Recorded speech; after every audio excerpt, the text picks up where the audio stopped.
कराची में डाकू राज, माल के बाद जान भी गैर महफूज। सुपर हाईवे पर गबोल गोट में डकैती के दौरान मुजाहमत पर नौजवान को फायरिंग करके कत्ल कर दिया गया। अहले इलाका का लाश समेत धरना।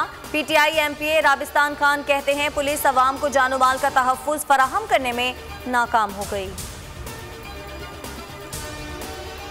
कराची में निजी एयरलाइन के तैयारे में दोबारा फनी खराबी पैदा हो गई। परवाज को शाम 4 बजे रवाना होना था, तहां मुसाफिरों को 7 घंटे तक ख्वार करने के बाद परवाज मंसूख कर दी गई। मुसाफिर कराची एयरपोर्ट पर सरापा एहतजाज, इंतजामिया के खिलाफ शदीद नारेबाजी की। COO एयर सियाल तारिक अमीन का कहना है कि मुसाफिरों को इस्लामाबाद की परवाजों में एडजस्ट करेंगे।